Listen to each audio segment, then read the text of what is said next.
Hi Daisy Campers, it's Kate Jackson with Enso Wellbeing Coaching, and today I wanted to share an idea to help you with decision making. I know when I was in the midst of my divorce, there were often times where I had to make a decision between a couple different options, and I found myself oftentimes just sort of overwhelmed with the mindset that I had around the different options and how to come up with the best scenario and which one to choose.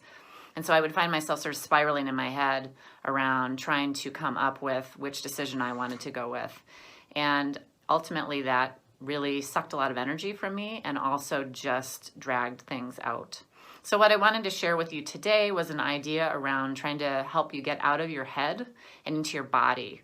Oftentimes, particularly in divorce, but under stressful situations, we get lost in our heads and we can spiral in thoughts and oftentimes negative thoughts.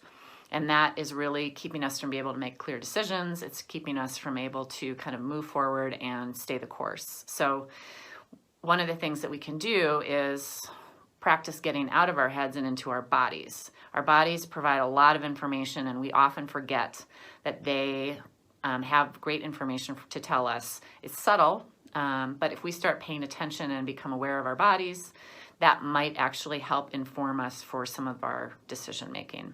So what I'd like to offer today is an exercise where you go into a room and you stand in a particular part of that room.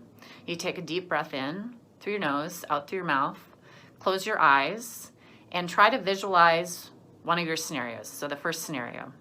And when I say visualize, I really want you to use all of your senses to visualize that. So notice, the situation, where you are with the situation. What does it look like? Who's involved? Who's with you in that situation? What's around the environment in that situation? Maybe there's sounds. Maybe there are smells. Maybe you feel something in your body temperature. Just take notice as you are visualizing that situation, that scenario, that option. What's happening in your body? You might feel tingling. You might feel a gut sensation. Just see if you can give yourself the opportunity to notice what's happening in your body as you conjure up and visualize that scenario.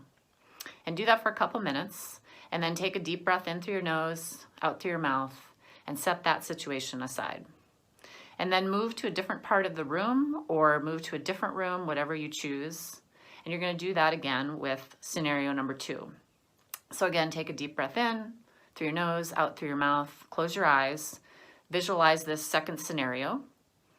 Again, try to visualize the environment, who's there, what's around you, any sounds, textures, what are you feeling in your body? Do that for a couple minutes. Take a deep breath in, out through your mouth, and put that scenario aside.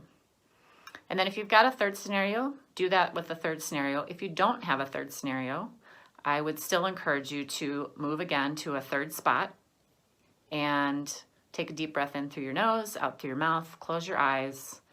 And if you don't have that third scenario, ask yourself just quietly, is there a third scenario? And just allow yourself to notice what's happening in your body.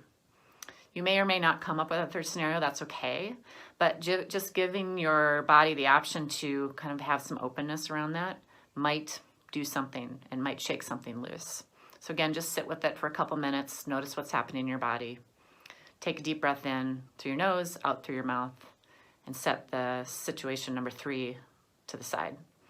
And then just reflect on what happened in those 3 different scenarios.